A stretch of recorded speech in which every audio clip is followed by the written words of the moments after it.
Números 3. Esta é a história da descendência de Arão e de Moisés, quando o Senhor falou com Moisés no Monte Sinai. Os nomes dos filhos de Arão são Nadab, o mais velho, Abiú, Eleazar e Itamar. São esses os nomes dos filhos de Arão, que foram ungidos para o sacerdócio e que foram ordenados sacerdotes. Nadab e Abiú, entretanto, caíram mortos perante o Senhor quando lhe trouxeram uma oferta com fogo profano no deserto do Sinai. Como não tinham filhos, somente Eleazar e Itamar serviram como sacerdotes durante a vida de Arão, seu pai. O Senhor disse a Moisés: mande chamar a tribo de Levi e apresente ao sacerdote Arão para auxiliá-lo. Eles cuidarão das obrigações próprias da tenda do encontro, fazendo o serviço do tabernáculo para Arão e para toda a comunidade. Tomarão conta de todos os utensílios da tenda do encontro, cumprindo as obrigações dos israelitas no serviço do tabernáculo. Dedique os levitas a Arão e a seus filhos. Eles serão escolhidos entre os israelitas para serem inteiramente dedicados a Arão. Encarregue Arão e seus filhos de cuidar do sacerdócio. Qualquer pessoa não autorizada que se aproximar do santuário terá que ser executada. Disse também o Senhor a Moisés: eu mesmo escolho os levitas entre os israelitas em lugar do primeiro filho de cada mulher israelita. Os levitas são meus, pois todos os primogênitos são meus. Quando feri todos os primogênitos no Egito, separei para mim mesmo todo o primogênito de Israel, tanto entre os homens como entre os rebanhos. Serão meus. Eu sou o Senhor. E o Senhor disse ainda a Moisés no deserto do Sinai: conte os levitas pelas suas famílias e seus clãs. Serão contados todos do sexo masculino, de 1 mês de idade para cima. Então Moisés os contou, conforme a ordem que recebera do Senhor. São estes os nomes dos filhos de Levi: Gerson, Coate e Merari. São estes os nomes dos clãs gersonitas: Libni e Simei. São estes os nomes dos clãs coatitas: Anrão, Izar, Hebron e Uziel. E estes são os nomes dos clãs meraritas: Mali e Muzi. Foram esses os líderes dos clãs levitas. A Gerson pertenciam os clãs dos libinitas e dos simeitas. Eram esses os clãs gersonitas. O número de todos os que foram contados do sexo masculino, de 1 mês de idade para cima, foi 7.500. Os clãs gersonitas tinham que acampar a oeste, atrás do tabernáculo. O líder das famílias dos gersonitas era Eleazar, filho de Lael. Na tenda do encontro, os gersonitas tinham a responsabilidade de cuidar do tabernáculo, da tenda, da sua cobertura, da cortina da entrada da tenda do encontro, das cortinas externas do pátio, da cortina da entrada do pátio que rodeia o tabernáculo e o altar, das cordas e de tudo o que estava relacionado com esse serviço. A Coate pertenciam os clãs dos Arramitas, dos Izaritas, dos Hebronitas e dos Uzielitas. Eram esses os clãs coatitas. O número de todos os do sexo masculino, de 1 mês de idade para cima, foi 8.600. Os coatitas tinham a responsabilidade de cuidar do santuário. Os clãs coatitas tinham que acampar no lado sul do tabernáculo. O líder das famílias dos clãs coatitas era Elisafã, filho de Uziel. Tinham a responsabilidade de cuidar da arca, da mesa, do candelabro, dos altares, dos utensílios do santuário nos quais ministravam, da cortina e de tudo que estava relacionado com esse serviço. O principal líder dos levitas era Eleazar, filho do sacerdote Arão. Ele tinha a responsabilidade de supervisionar os encarregados de cuidar do santuário. A Merari pertenciam os clãs dos Malitas e dos Muzitas. Eram esses os clãs meraritas. O número de todos os que foram contados do sexo masculino, de 1 mês de idade para cima, foi 6.200. O líder das famílias dos clãs meraritas era Zuriel, filho de Abiail. Eles tinham que acampar no lado norte do tabernáculo. Os meraritas tinham a responsabilidade de cuidar das armações do tabernáculo, dos seus travessões, das colunas, das bases, de todos os seus utensílios e de tudo que estava relacionado com esse serviço, bem como das colunas do pátio ao redor, com as suas bases, suas estacas e as suas cordas. e acamparam a leste do tabernáculo, em frente da tenda do encontro, Moisés, Arão e seus filhos. Tinham a responsabilidade de cuidar do santuário em favor dos israelitas. Qualquer pessoa não autorizada que se aproximasse do santuário teria que ser executada. O número total de levitas contados por Moisés e Arão, conforme a ordem do Senhor, segundo os clãs deles, todos os do sexo masculino, de um mês de idade para cima, foi 22.000. E o Senhor disse a Moisés: conte todos os primeiros filhos dos israelitas, do sexo masculino, de um mês de idade para cima, e faça uma relação de seus nomes. Dedique a mim os levitas em lugar de todos os primogênitos dos israelitas, e os rebanhos dos levitas em lugar de todas as primeiras crias dos rebanhos dos israelitas. Eu sou o Senhor. E Moisés contou todos os primeiros filhos dos israelitas, conforme o Senhor lhe havia ordenado. O número total dos primeiros filhos do sexo masculino, de um mês de idade para cima, relacionados pelo nome, foi 22.273. Disse também o Senhor a Moisés: dedique os levitas em lugar de todos os primogênitos dos israelitas, e os rebanhos dos levitas em lugar dos rebanhos dos israelitas. Os levitas serão meus. Eu sou o Senhor.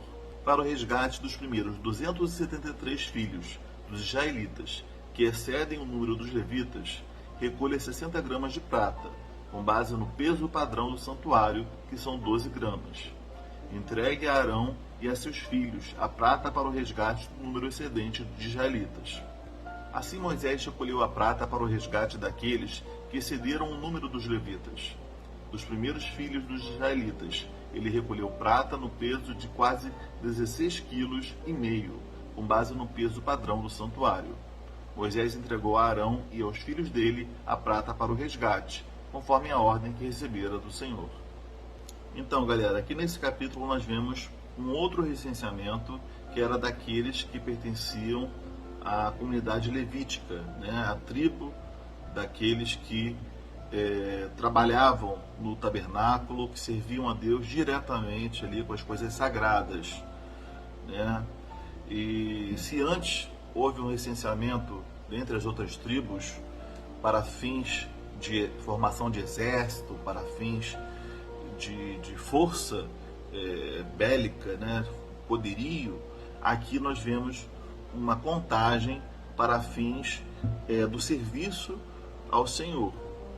E também tem aqui uma justificativa, né, desse número. Aí vamos lá.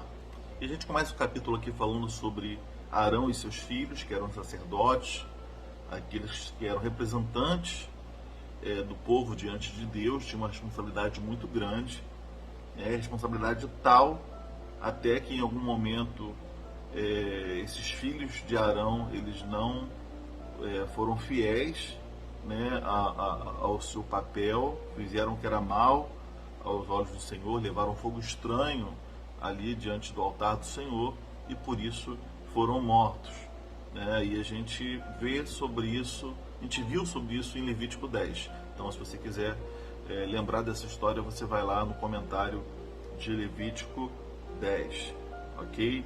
E Deus está aqui levantando esse povo segundo suas famílias e estabelecendo que cada família ficaria responsável, né? Os gersonitas, que é a família de Gerson, os meraritas, filhos de Merari, os coatitas, filhos de Coate, né? A descendência, né? A família de Coate, né? E vai estabelecer ali o que cada um ficaria responsável ali no serviço do tabernáculo, ok? E a gente vai ver que a contagem, né, de quantos estariam servindo a Deus, né, ela observa o número de primogênitos de todo Israel. E aqui Deus está dizendo que aqueles primogênitos que ele livrou da morte lá no Egito, né, quando passou aquele anjo da morte lá, e Deus tinha dado ordem às famílias para que colocassem sangue de cordeiros ali na entrada das suas casas para livrá-los, Deus estava requerendo esses filhos para serviço a ele. Só que no caso, esses primogênitos de todo Israel, de todas as famílias das tribos de Israel, estariam sendo substituídos simbolicamente, né, representativamente, pelos descendentes de Levi, da tribo dos levitas. Então a tribo de Levi estaria assumindo para si todo o desígnio e a missão e a consagração que era devida por todos os primogênitos das famílias, né, dos hebreus. Então Deus está aqui fazendo aqui. Então ele vai fazer a contagem, quantos primogênitos nós temos acima de um mês de nascimento e quantos levitas nós temos.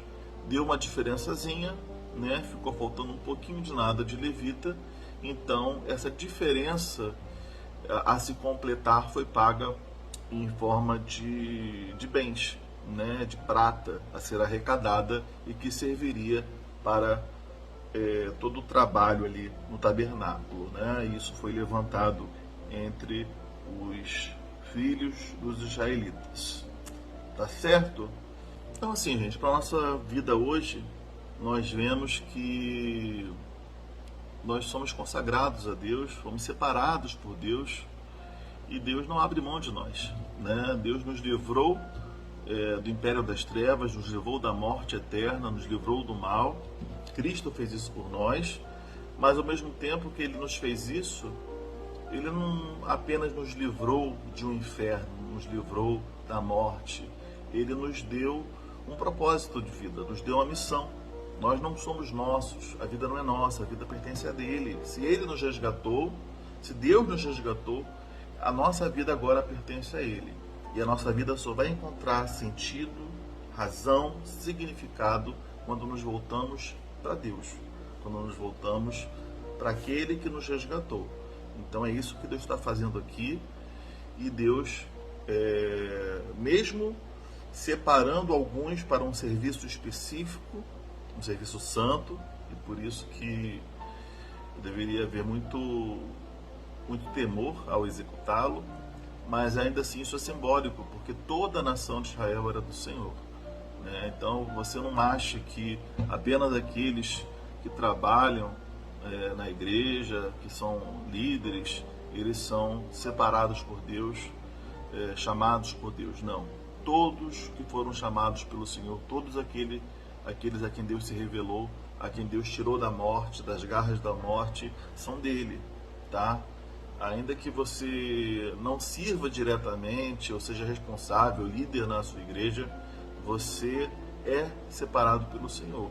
E que você possa lembrar disso sempre, sempre, sempre, sempre. E viver de forma digna de um Deus que é maravilhoso, que é digno da nossa vida, do nosso louvor, da nossa adoração.